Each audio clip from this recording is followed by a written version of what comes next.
Em nome do Pai, do Filho, do Espírito Santo. Amém.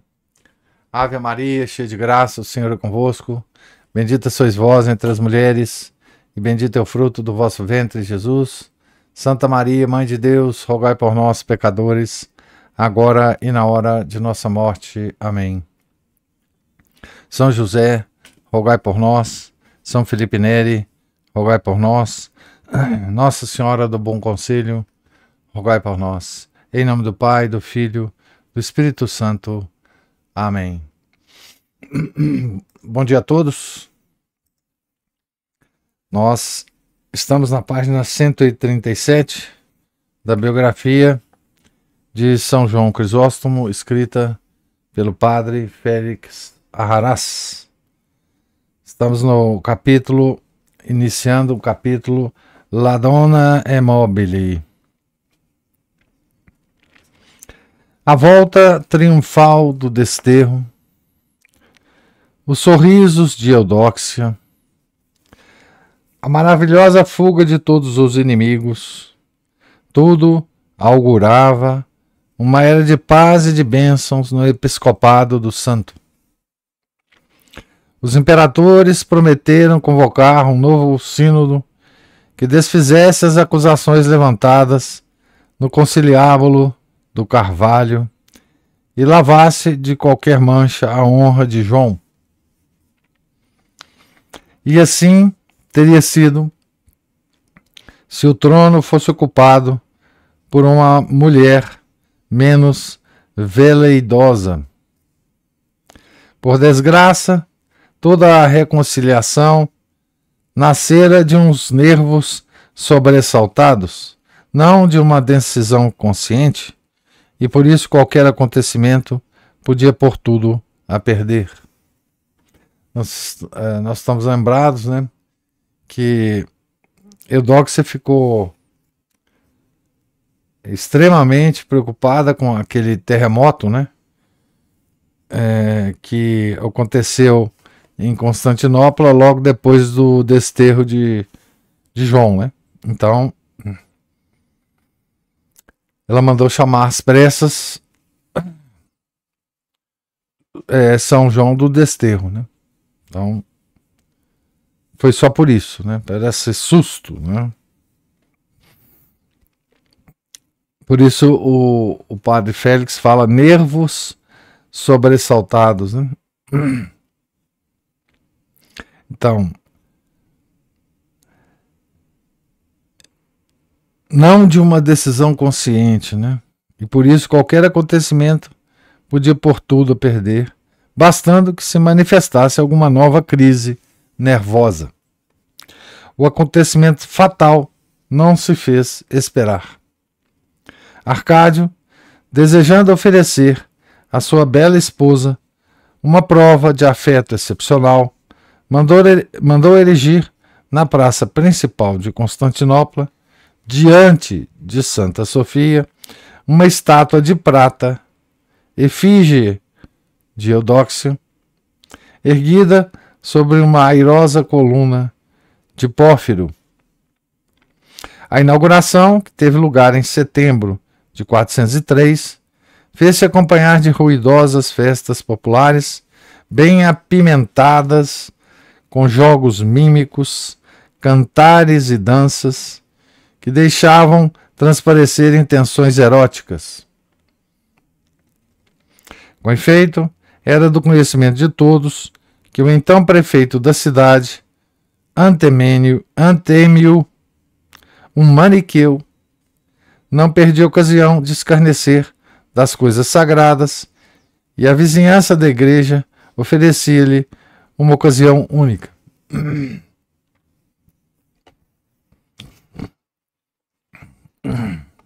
Então, São João estava cercado, né,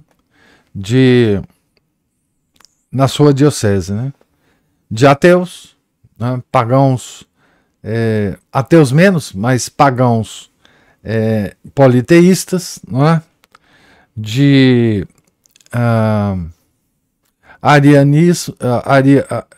arianos, né, propugnadores da heresia ariana, E agora também de maniqueus, né? Que o prefeito da cidade era maniqueu, né? Gnóstico. Né? E agora nós temos essa estátua, né? De Eudóxio, de prata, né? Na frente de Santa Sofia. Duplo desgosto para João. O aspecto irreverente daquela diversão, cujos ecos perturbavam a placidez litúrgica da basílica e convidavam os fiéis a desertar. Em segundo lugar, a apoteose, com laivos de idolatria, imitação das que se costumavam ver em tempos dos antigos imperadores pagãos. Insinuamos atrás que João era ardente e apaixonado, mas ao mesmo tempo muito dono de si. Demonstrou neste transe. Lançar uma condenação não foi seu primeiro impulso. Ensaiou primeiro os meios mais suaves, avisos, recomendações e conselhos. Quando o prefeito lhe respondeu, porém, que se tratava de um costume imemorial e que não se poderia tributar à venerável imperatriz menos honras que a todos os Césares que haviam ocupado o trono, convenceu-se de que esses passos eram inúteis. Desembainhou então a única espada de que dispunha, a da palavra, e disse tudo o que pensava a respeito de estátuas, jogos, festividades pagãs em honra de imperadores cristãos e por aí afora. Terminou reconhecendo que depois desse sermão, Salomé, entre aspas, não demoraria a pedir a cabeça de João numa bandeja. João também, entre aspas, porque ele está se referindo a João Batista, né? E a Salomé, obviamente, a Eudóxia, né? Com efeito, a imperial neurose voltou a acender-se. Eudóxia ergueu-se como uma serpente pronta a dar o bote, e a sua fúria chegou ao paroxismo. Jurou por todos os manes do império que daria cabo de uma vez por todas daquele inimigo da sua glória e da sua felicidade. Como estamos longe daquele bilhete perfumado que cantava humildades e elogios ao chamar o bispo do desterro. Nesses tempos, a bonança e a borrasca dependiam muitas vezes do bom ou mau humor com que os soberanos se levantavam de manhã. Assim, não é de estranhar que a ira de Eudóxia mudasse de repente todo o panorama social. A situação voltou a deteriorar-se. Então, não sei se vocês estão lembrados, né? Do bilhete que a imperatriz, né? Escreveu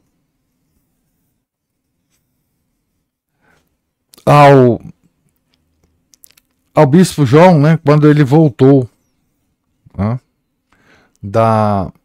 do desterro, né? Ela escreveu assim: suplico-vos, está na página 133, eu já tinha lido isso, né? Suplico-vos que acrediteis em que tudo o que aconteceu se fez sem meu conhecimento. Sou inocente do vosso sangue. Homens vis e perversos tramaram essa conjura de que sois vítimas. Deus vê as lágrimas que derramo por vossa causa e que lhe ofereço em sacrifício. Não posso esquecer que os meus filhos receberam o batismo de vossas mãos. Esse era o bilhete, né? Tá certo? Então, Aqui, então, o nosso autor lembra, né? Como estamos longe daquele bilhete perfumado em que cantava humildades e elogios ao chamar o bispo do desterro, né? Então, a coisa toda mudou, né? A situação voltou a deteriorar-se. Convocou-se efetivamente o concílio que o santo havia solicitado, mas com intenções bem diversas das originais.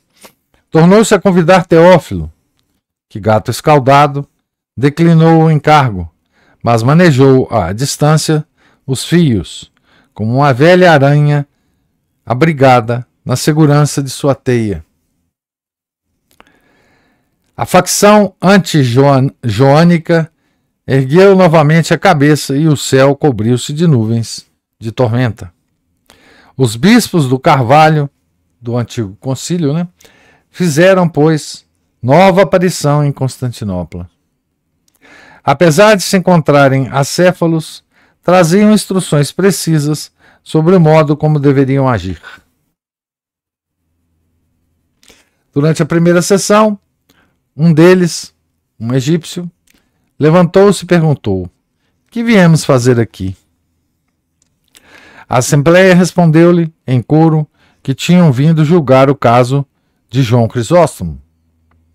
O egípcio sorriu, finalmente, e explicou-lhes que não podiam fazê-lo, pois, em virtude do quarto cânon do Concílio de Antioquia, realizado em 341, João se encontrava automaticamente excomungado e deposto do seu cargo por ter se recusado a comparecer diante do Concílio do Carvalho. O mencionado cânon dizia: todo bispo deposto de sua sé por um concílio, quer justa, quer injustamente, e que, por autoridade própria, se oponham às decisões desse concílio sem ter feito revogar essa sentença pelo mesmo concílio ou por outros, e sem ter sido chamado pelos juízes de volta às suas funções episcopais, será excluído da comunhão da Igreja sem que lhe assista o direito de justificar-se. Fecha aspas aqui para o cânon. Ora, continuou a expor o egípcio, um excomungado já não pertence à Igreja, e, portanto, não cabia à Igreja julgá-lo. Assim o afirmava outro cânon do mesmo concílio, do Concílio de Antioquia, de menos de um século atrás, né? Abre aspas. Se um sacerdote ou bispo expulso da Igreja continuar a provocar distúrbios, será reprimido pela força exterior como sedioso. Fecha aspas. Convém explicar que a mencionada expressão força exterior não passava de um eufemismo para referir-se à polícia. Desde a condenação pronunciada pelo Sínodo do Carvalho, portanto, a atividade de João não dizia respeito à Igreja, mas à polícia. A lógica era irrefutável. Os bispos presentes, um tanto intrigados, pois nunca antes tinham ouvido falar daqueles cânones, renderam-se à argumentação do prelado que levantaram a sessão, não sem antes reiterar formalmente que João deveria ser considerado excomungado e sugerir ao imperador que pusesse em ação a tal força exterior. Do palácio emanou, pois, uma nova ordem de desterro contra o bispo. Não se pense que, em sua humildade, João se apressou a cumpri-la. Humilde até o heroísmo, não ficara evidente nas suas relações com Teófilo. Humilde até o heroísmo, como ficara evidente nas suas relações com Teófilo, não era daqueles que tomam a humildade como sinônimo de submissão servil e incondicional. Respondeu com um protesto digno e firme, refutando uma por uma as acusações levantadas contra ele. Em primeiro lugar, os cânones invocados eram heréticos e, portanto, inválidos. Aqui tem um asterisco. Eu não sei se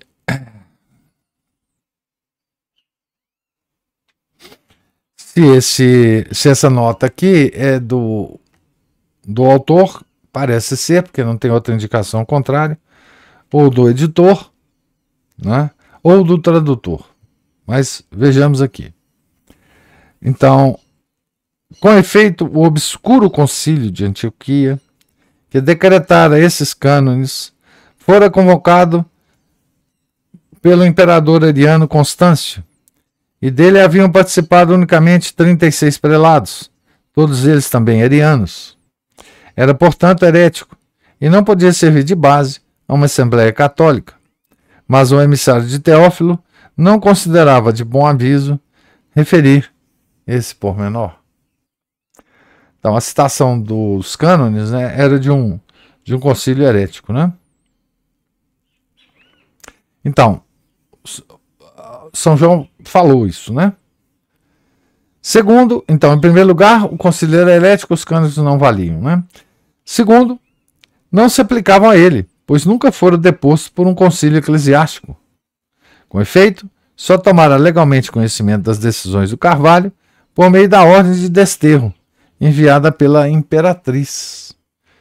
Então, ele foi comunicado pela imperatriz que ia ser desterrado, né? Terceiro, não pedira que se convocasse um novo sínodo para ser reintegrado nas funções de que nunca for excluído, mas apenas para pôr fim às calúnias levantadas contra ele, como era dever de todo o bispo. Terminou anunciando à corte que só cederia se fosse obrigado a fazê-lo por coação física. Então, é a resposta de um grande bispo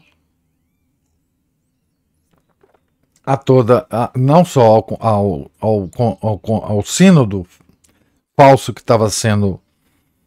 estava reunido, né? Como também à imperatriz e ao imperador, né? Perplexidade em Eudóxia e Arcádio. Nada de novo sob o sol. O caso era muito semelhante ao do tetrarca da Galileia, Herodes, quando andava às turras com outro João, o Batista. Diz dele o Evangelho: de boa mente o mandaria matar. Temia, porém, o povo, que considerava João um profeta. Mateus 14, 5. A popularidade de Crisóstomo crescera até o indizível com o episódio do exílio, que afinal desembocara num concurso de hosanas.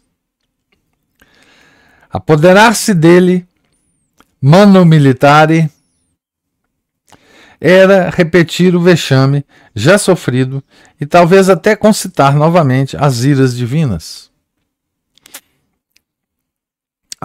que provocou, segundo se supõe, né, o terremoto, as iras divinas, né? Analisadas todas as possibilidades, optou-se por recluir o grande rebelde na sua própria igreja. João aceitou a reclusão, pois sabia que, se não o fizesse, haveria derramamento de sangue. Um destacamento imperial passou a guardar todas as portas da igreja e das dependências anexas, que também foram tomadas em massa pelo povo fiel, receoso de que se pudesse fazer alguma violência ao seu santo. E esses temores não eram infundados. Chegou a Semana Santa de 404. João encontrava-se dividido entre o seu dever de oficiar as cerimônias do Sábado Santo, ocasião em que se costumavam batizar os catecúmenos, e o receio de despertar as iras imperiais. Como era de esperar, venceu o chamado do dever e João dirigiu-se à igreja.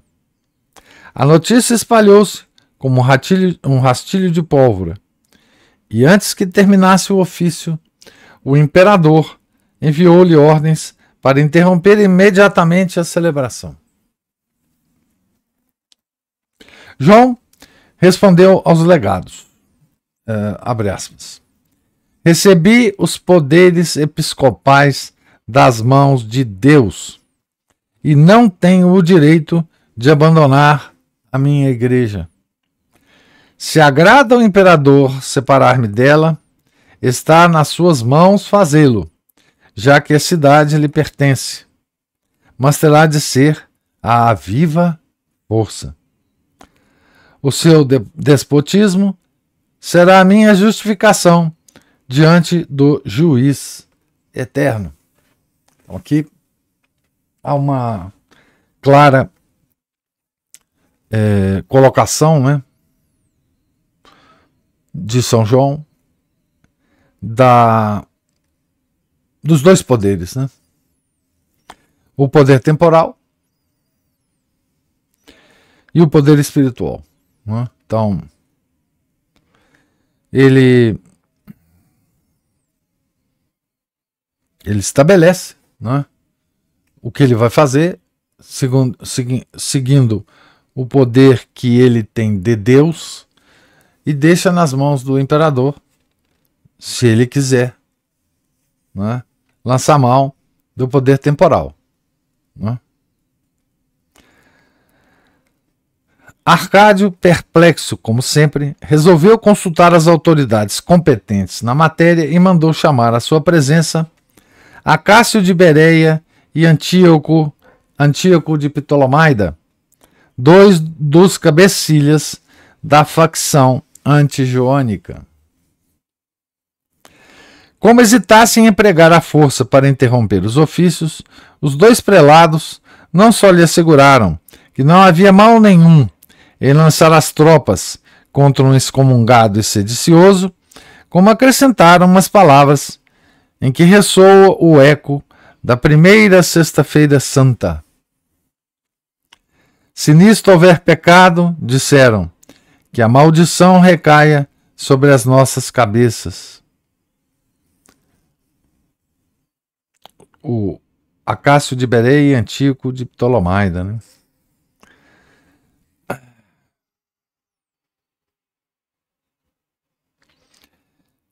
Essas foram as palavras dos judeus que crucificaram Nosso Senhor, né? Então, foi isso que falaram para o Arcádio, né? A pena recusa-se a detalhar o que aconteceu depois, e não somente a do autor, mas o do próprio Sosomeno, contemporâneo, que diz, abre aspas, calo-me para não revelar aos infiéis o que há de terrível nos nossos mistérios. Fecha aspas. Com efeito, poucas vezes na história se reencenou com tanta força e tanta crueldade o mistério da cruz. Quando os soldados invadiram a igreja, encontraram no batistério algumas centenas de catecúmenos vestidos de branco, prontos para receber o sacramento da iniciação cristã e, abre aspas, as águas da regeneração dos homens tingiram-se de vermelho com o sangue humano. Fecha aspas. A seguir, em poucos minutos, ocupou-se o interior do templo mediante uma terrível carnificina.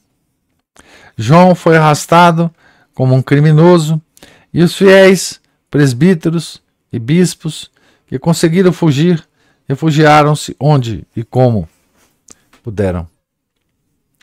O desenrolar sucessivo dos acontecimentos dá-nos uma amostra impressionante da fé viva desses cristãos perseguidos, que, por contraste, limpa e apaga a nódoa lançada sobre o cristianismo pelos prelados indignos, cuja atuação acabamos de observar.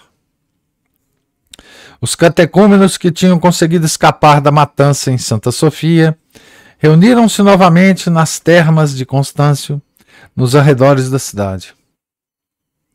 Alguns sacerdotes e fiéis instalaram ali um altar. E pela noite afora continuaram as cerimônias entre cânticos de glória a Deus. Mas o veneno de Acácio e Antíoco era inextinguível. Não nos esquecemos do nome desses dois prelados, Acácio de Bereia e Antíoco de Ptolemaida, certo? Esses que, enfim, deram a razão para Arcádio, né? Perseguir São João e a todos na igreja, né?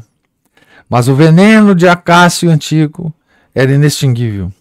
Pareceu-lhes que a ordem imperial não tinha sido levada a cabo com suficiente rigor, e dirigiram-se ao prefeito pedindo-lhe que pusesse fim ao sacrilégio que estava ocorrendo nos banhos públicos. Como o próprio pagão Antêmio hesitasse diante dessa crueldade, pediram-lhe tropas armadas e puseram-se pessoalmente à testa delas. Viu-se então passar pelas ruas de Constantinopla uma coluna de soldados armados até os dentes, conduzida por bispos, sacerdotes e diáconos.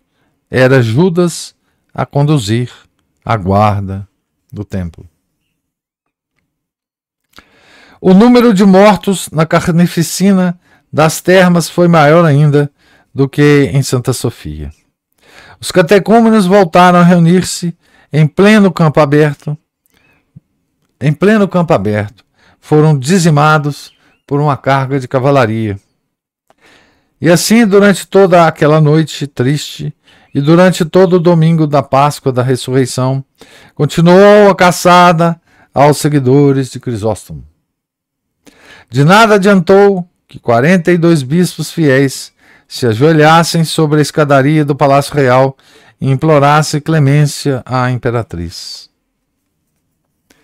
Jezabel ignorou-os, pois a pedra das suas estátuas ofendidas transformara em pedra o seu coração. Entretanto, o santo foi encarcerado no Palácio Episcopal e posto sob severa vigilância. Quanto a ele, pouco lhe importava, pois sabia que é necessário entrar. Agora, aqui uma citação, né? Que é necessário entrarmos no reino de Deus por meio de muitas tribulações. Atos dos Apóstolos, capítulo 14, versículo 21. E mesmo no cárcere, continuava o seu caminho rumo à pátria definitiva. Mas não podia tolerar a perseguição movida contra os seus seguidores, e assim, apesar de todos os obstáculos, encontrou meios de enviar a Roma uma carta ao Papa. Então, aqui está um trecho da carta. A Inocêncio, bispo de Roma. Ao meu senhor reverendíssimo, ao piíssimo Inocêncio, João envia saudações no Senhor.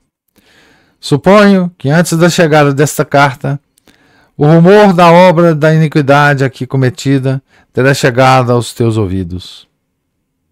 É tal a grandeza e gravidade do acontecimento que não haverá lugar no mundo que desconheça esta terrível tragédia. A notícia, levada aos confins da terra, deu origem, em toda parte, a muitos lamentos e lágrimas.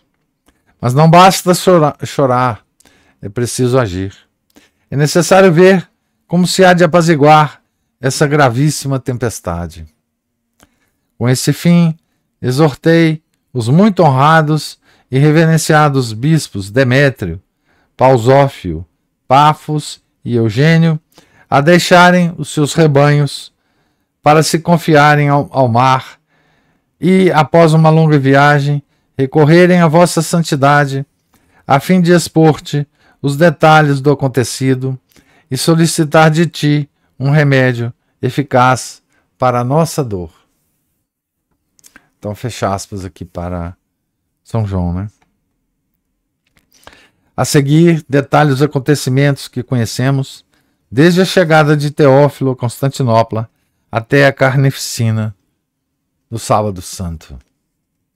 Expõe os males que daí advirão para a Igreja do Oriente, bem como as razões da sua recusa em submeter-se à condenação do Carvalho. E conclui, abre aspas, mas se os nossos adversários persistirem em declarar-nos culpado, deem-nos juízes incorruptos e demonstremos que não somos réus dos crimes que nos atribuem, mas inteiramente inocentes. Fazendo votos pela sua saúde, peço-te que ores por mim, Senhor reverendíssimo e santíssimo. Fecha aspas. Então aqui assim termina a carta, né? Depois de descrever tudo, etc. Nós vemos o início e o final da carta, né?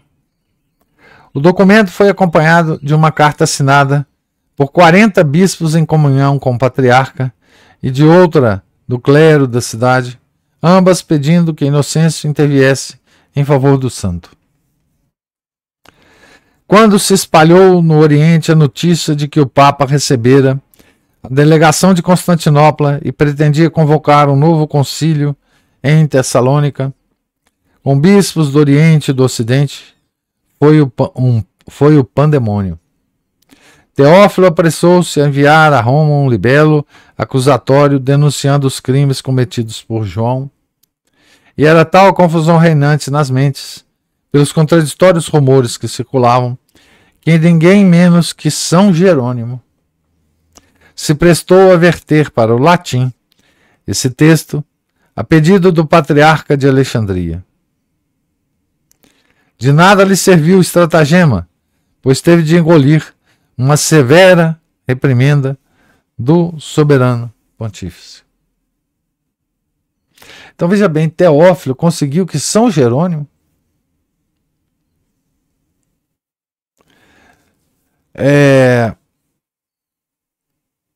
traduzisse, né, esse libelo acusatório que ele mandava para Roma, né, do grego para o latim, né?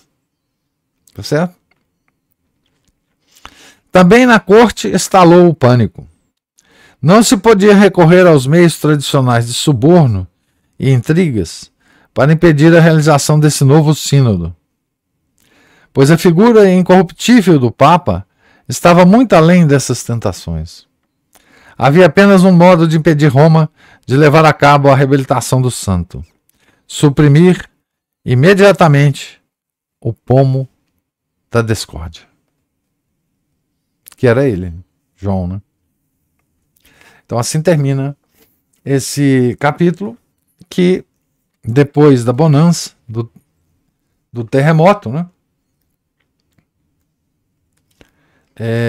volta a tempestade sobre a cabeça de João. Por causa de quê? Por causa de uma estátua de prata que o imperador Arcádio mandou fazer para agradar a sua bela esposa. Vamos falar bela, para não falar outros adjetivos. E escolheu, claro, a praça principal, né, que é a praça da igreja de Santa Sofia, né? E depois tudo se desenrolou através de padres safados, né? Padres que nunca deviam ter sido padres.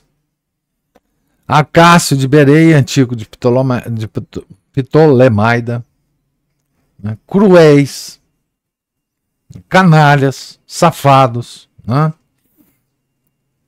Interesseiros, né? Ligados ao Teófilo, né? O patriarca de Alexandria, igualmente safados, né? que levaram então à queda, né, de São João e aos acontecimentos terríveis, né, de perseguição dos fiéis, né, da igreja, fiéis a São João, né. Um acontecimento, um fato histórico terrível da igreja, terrível, né? Uma mancha, né, nessa história, né? Um grupo de traidores, né, dentro da própria igreja. Nada que fosse novo, né? Se a gente lembrar, a traição é de Cristo por Judas, né? Então, mas terrível, terrível, né? Século V, né? Início do século V, uma perseguição interna, né?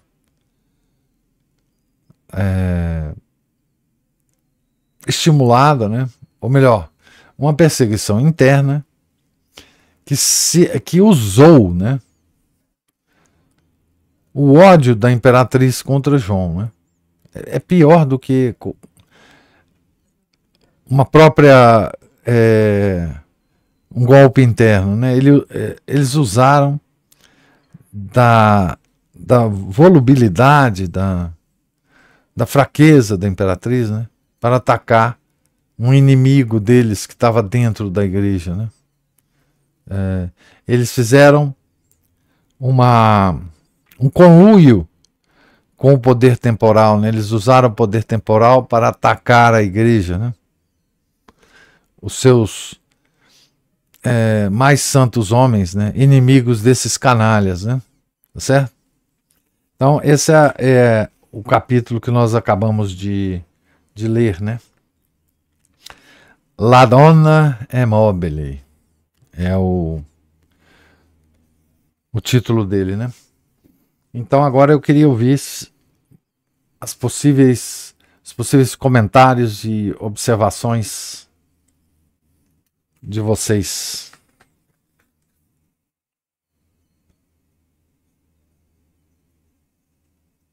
Só um pequeno comentário, né? Assim, como que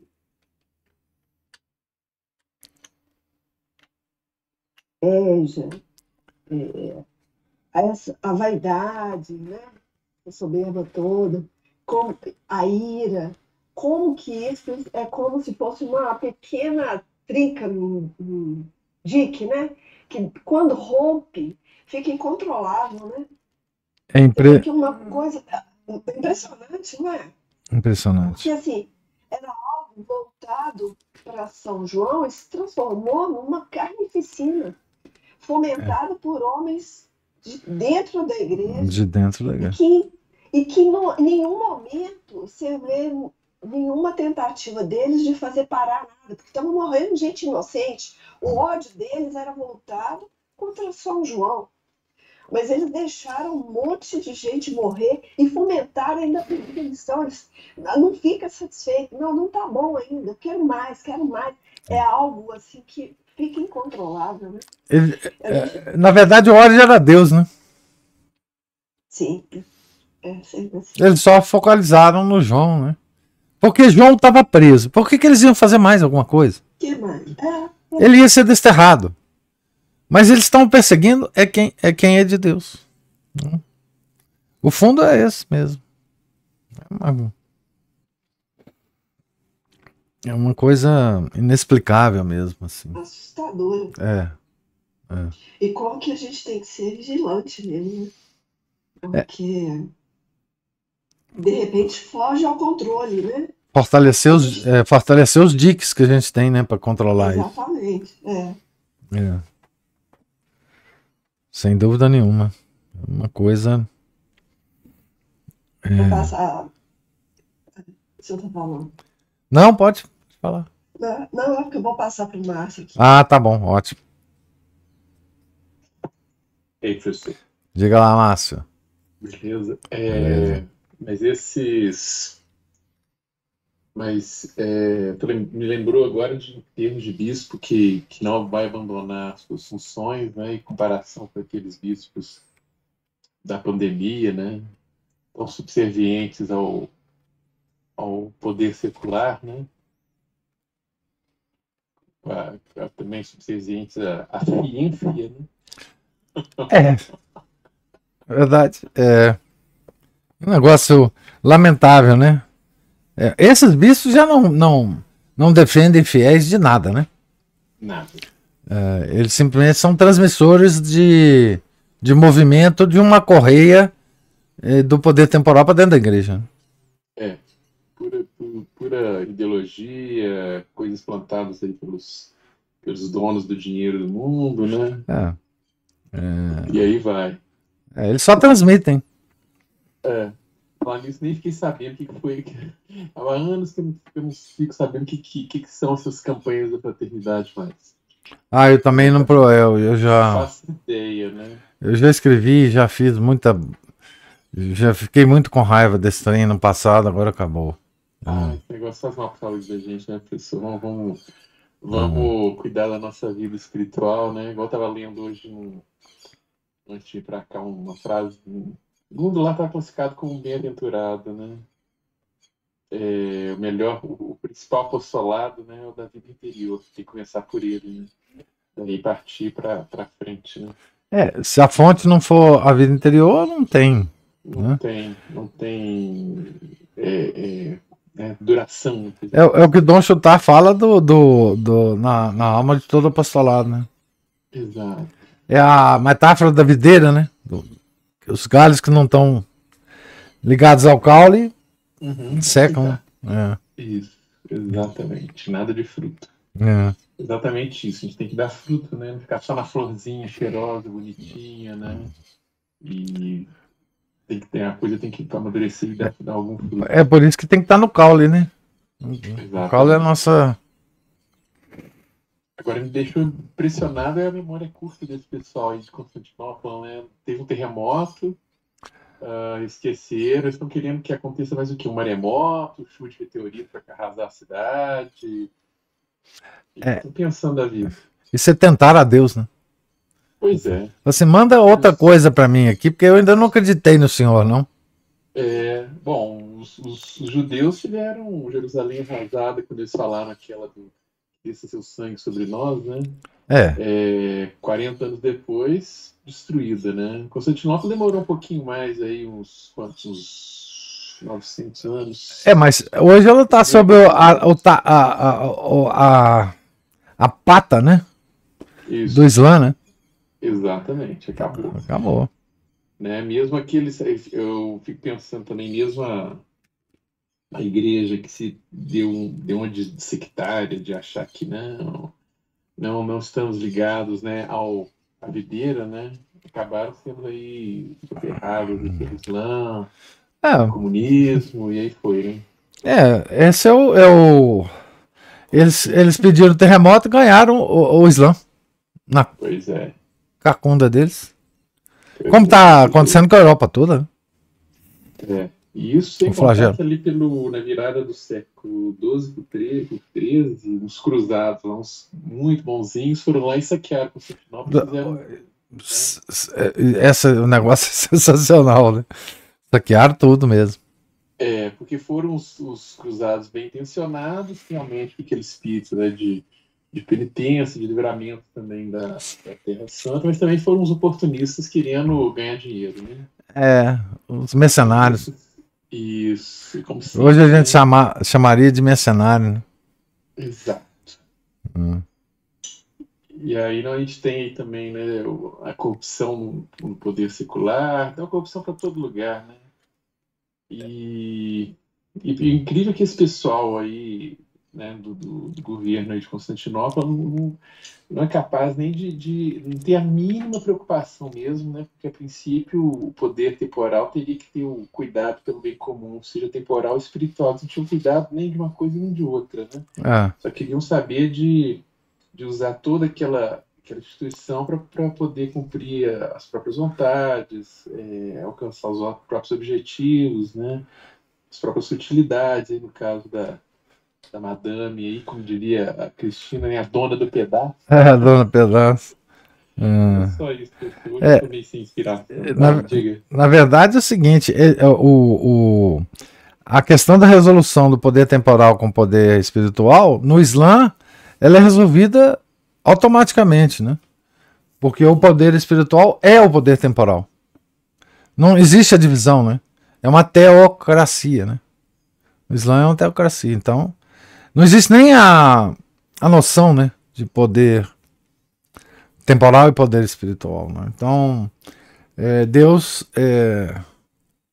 ao invés de dar terremoto, né, para a Europa a mesma coisa, né, tá dando o Islã, né? Enfim, e nós estamos percebendo em perspectiva, né, lendo as coisas, né, como é que Deus age, né? Deus é paciente, né? Ele tem tempo, ele não vai ficar... Quer dizer, ele mandou um terremoto lá e tal, mas a nossa Madame Eudóxia não viu nada, né? Então... Pessoal, isso que você disse me fez lembrar um ditado que supostamente seria dito no Afeganistão contra os invasores inimigos deles, né? Que foi ali o Afeganistão chamado Cemitério dos Impérios, né? Eles falavam, os invasores tinham relógio, mas eles tinham tempo. E o tempo vai massacrar esses invasores. E aí, mesma coisa, né, com esse pessoal. O tempo há de... A gente tem que ficar atento, né? O tempo há de nos moer a todos, né? Exatamente. Exatamente. E o Islã tem tempo também, né? Bom, ele já tem 1400 anos, né? De existência, ele não acaba, né? Aquilo ali é uma máquina mortífera impressionante, né? E ele luta contra todas as sociedades mais evoluídas que eles, mais sábias, com mais riqueza. Eles não estão nem aí. Então, assim... enfim... a igreja... ela tem feito as decisões dela ao longo do tempo e nós estamos sofrendo as consequências dela através do Islã. O Islã é um instrumento, né? Sim. De Deus, assim, de castigo mesmo. É muito, né? Ela vai... por exemplo, tem países que praticamente já são dominados. Os países nórdicos, né, que admitiram muita imigração, né? Eles já estão numa decadência, uma coisa absurda, social. Foram os primeiros também que caíram na mão do protestantismo, né, professor? Aquilo ali é impressionante. O que está, assim, Agora, tem países que tem uma resistência católica ainda, né? Tipo a Hungria, né? Que está lutando. Vamos ver o quanto que ela... Quando, né? Coisa Pessoal, isso me fez lembrar também o seguinte. Nós tivemos aí concílios heréticos, né? Que interessante. Muitos. Muito. E é incrível, né? Porque parece que é só a primeira vez que a gente tem, né? Tudo parece a primeira vez, né? É a mesma moça feia com roupa nova. Nós tivemos muita de Pistoia. Tivemos muitos. Mas são muitos. E aí, qual a solução que o pessoal arrumou? Cancelou?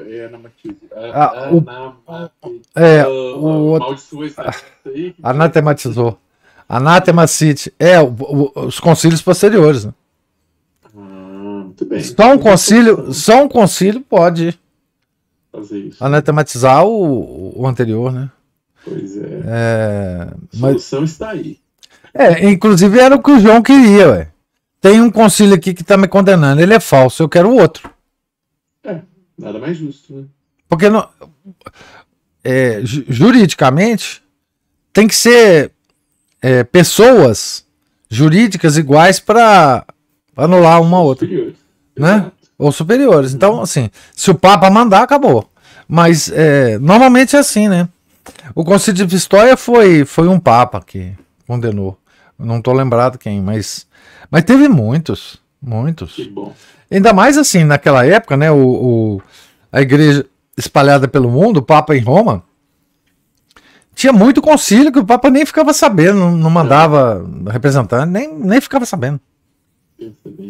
O concílio regional, muita. Pois é.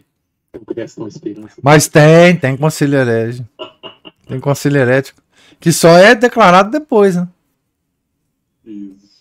Não, tem esperança. Tem, muita. Só os apressadinhos é que não acham isso. Isso. Professor, o senhor fez um comentário aí de algo que também me chamou a atenção, que é a atitude de São João, no sentido de que ele não correu atrás do martírio. Pelo contrário, ele até procurou se defender, isso é muito interessante. Lá no Papa. Isso não desfaz, até o autor fala isso, né? Apesar de ele ser muito humilde, isso não desfaz a questão da autoridade dele, de querer, de ver, de procurar a justiça. Exatamente. É muito interessante isso. Ele fala que a humildade, normalmente, no nosso tempo, o autor fala aqui, né? Ela é tomada como sinônimo de submissão servil. E ele não fez isso.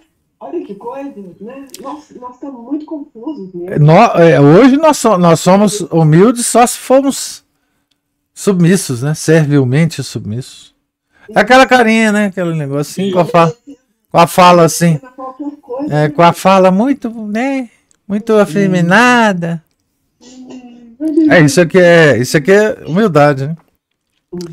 Pra mim, assim, eu respondo sempre o seguinte: pega uma foto de São Pio X e vê a virilidade daquele homem, né? Que era um exemplo de humildade, né? Nossa senhora. São Pio V também, né? Mas São Pio V não é foto, é pintura, né? Então tem uma interferência do artista, né?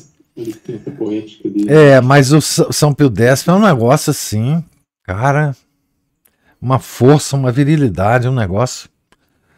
E era profundamente humilde, né? Então, São João. Sim. Não, pode falar. Não. Não, o que eu estava querendo dizer é o seguinte: eu fico imaginando, né? Você na presença de um indivíduo como esse, né? São Pio X, né? Firmeza de declarações, firmeza de posições, defensor ferrenho da igreja e, do ponto de vista humano, profundamente humilde, profundamente agradável, né? Um papo gostoso, né? Um homem afetuoso, né? Que esse tipo de amálgama a gente não existe mais hoje, né? Porque tá tudo confuso hoje. Então, um homem desse não se forma, né? Mas você ia falar de São João? Sim. São João, ele está mais ou menos seguindo o roteiro parecido de São Paulo, né? São Paulo, quando quiseram condená-lo, né, e julgá-lo e tudo mais, ele invocou o direito dele de cidadão romano e de querer de apelar para César, né? Ele simplesmente não abandonou, assim, tipo, eu fui martirizado mesmo, então pode começar o espetáculo. Não, ele recorreu ao poder temporal, né? Exatamente. Ele também era macho, viu? E humilde. E bastante. Há que se pensar muito nessas coisas, né? Mas, outra coisa mais impressionante, né? Em termos de virilidade, é a insistência de Deus de pedir virilidade a Santa Catarina de Sena no diálogo, né? Quer dizer, virilidade não é uma virtude apenas masculina, né? Porque virilidade veio da palavra, né? Vir, que é homem, né? Que é macho, né? Mas não quer dizer, essa virtude não é só uma virtude masculina, né? Tanto é que Deus pede a Santa Catarina insistentemente virilidade, né? É só a gente pensar nela própria, Santa Catarina, e numa Santa Joana d'Arc, né? Para a gente entender que isso. Ou pensarmos, por exemplo, nas mulheres da Guerra da Vendéia, para a gente entender o que é virilidade, né? Felipe fala assim: pescoço torto com máscara, focinheira na cara é de lascar. Tem isso, né? No Covid, né? Tinha focinheira mesmo, com o pescocinho tortinho. Mas é isso.